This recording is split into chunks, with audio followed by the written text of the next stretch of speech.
ជំរាបសួរពុកម៉ែបងប្អូនទាំងអស់គ្នាថ្ងៃនេះខ្ញុំមានវីដេអូថ្មីបន្តទៀតហើយក្នុងការចែករំលែកដល់ពុកម៉ែបងប្អូនអ្នកទស្សនានៅក្នុងបណ្ដាញសង្គម YouTube ទាំងអស់គ្នាហើយវីដេអូនេះគឺខ្ញុំចង់ចែករំលែកទៅកាន់ពុកម៉ែបងប្អូនឲ្យបានគ្រប់គ្នាតាក់ទងទៅនឹងដំណើរកម្សាន្តរបស់ខ្ញុំហើយថ្ងៃនេះខ្ញុំបានធ្វើដំណើរទៅលេងរមណីយដ្ឋានមួយកន្លែងដែលស្ថិតនៅក្នុងខេត្តពោធិ៍សាត់ហើយនេះជាទស្សនវិជ្ជានៅតាមដងផ្លូវដែលខ្ញុំបានធ្វើដំណើរទៅលេងរមណីយដ្ឋាននោះផងដែរហើយនេះជាសកម្មភាពមួយហើយនេះយើងបានមកដល់ផ្លូវច្រកចូលហើយមានថារមណីយដ្ឋានធម្មជាតិទឹកធ្លាក់ច្រកលៀងបាទហើយនេះជាសកម្មភាពមួយដែលយើងបានធ្វើដំណើរបន្តទៀតក្នុងការសកម្មភាពដំណើរឲ្យបានទៅដល់នៅរមណីយដ្ឋានទឹកធ្លាក់ច្រកលៀងនោះផ្ទាល់តែម្ដងហើយនេះជាសកម្មភាពរបស់ពួកខ្ញុំដែលខ្ញុំបានធ្វើដំណើរនៅតាមផ្លូវដែលយើងឆ្ពោះទៅច្រកលៀងណាហើយនេះយើងនៅសល់តែប្រហែលគីឡូទៀតទេយើងនឹងទៅដល់ទឹកធ្លាក់ច្រកលៀងនឹងហើយយើងជិះតាមផ្លូវក៏មានកន្លែងគេមួយគេធ្វើជា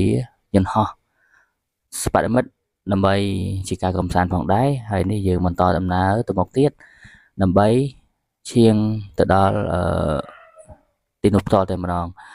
បាទហើយសកម្មភាពរបស់ខ្ញុំសង្ឃឹមថាពុកម៉ែបងប្អូននឹងពេញចិត្តនៅវីដេអូរបស់ខ្ញុំបន្តទៀតហើយនឹងមានការចែករំលែកបន្តទៅកាន់ពុកម៉ែបងប្អូនជាច្រើនដើម្បីឲ្យបានទស្សនាហើយនេះយើងបានមកដល់ផ្លូវចូលច្រកចូលនៃទឹកធ្លាក់ច្រកលៀងនឹងហើយបាទហើយអ្វីដែលសំខាន់គឺនៅពេលដែលខ្ញុំមកដល់ហ្នឹងគឺនៅប្រហែលជាម៉ោង9ពេលព្រឹកហើយអត់ទាន់សូវមានអ្នកមកលេងទេគឺមកមួយទេបាទហើយនេះយើងបានចិត្តដល់ហើយយើងកំពុងតែធ្វើដំណើរតាមផ្លូវច្រកចូលហើយយើងមុនយើងផ្ញើម៉ូតូបាទហើយតម្លៃផ្ញើម៉ូតូគឺ1-2000រៀលទេបាទហើយនេះទស្សនវិជ្ជានៅបរិវេណនៃច្រកលៀងហ្នឹងហើយយើងក៏ធ្វើដំណើរបន្តដើរចូលទៅខាងលើដើម្បីទៅដល់ទឹកធ្លាក់នោះផ្ទាល់តែម្ដងបាទហើយសង្ឃឹមថាពុកម៉ែបងប្អូននឹងពេញចិត្តវីដេអូនេះជួយចុច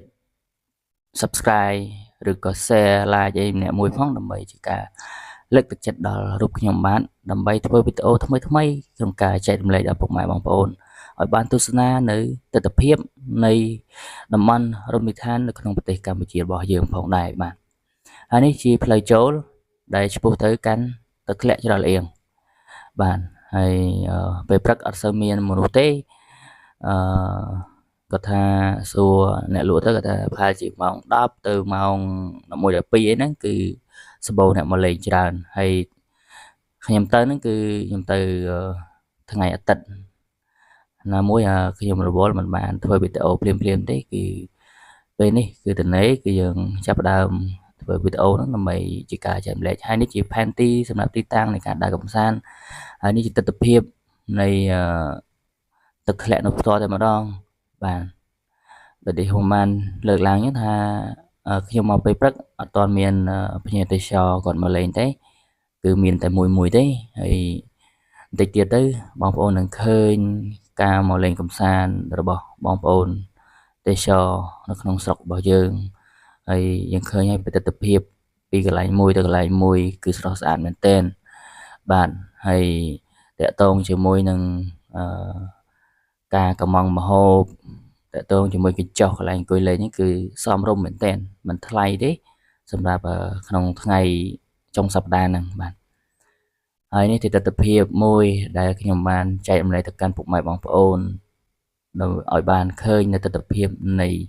ទឹកធ្លាក់ច្រកលៀងបាទគឺមាន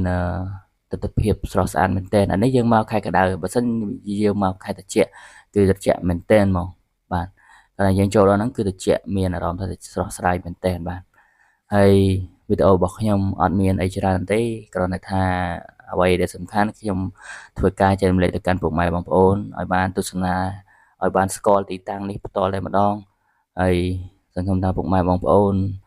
នឹងបន្តការគ្រប់គ្រងនៅវីដេអូនេះបន្តទៀតហើយខ្ញុំនឹងធ្វើវីដេអូថ្មីៗចែកជូនទៅកាន់ពុកម៉ែបងប្អូនបន្តទៀតដើម្បីឲ្យបានទស្សនាទាំងអស់គ្នាហើយសង្ឃឹមថាពុកម៉ែបងប្អូន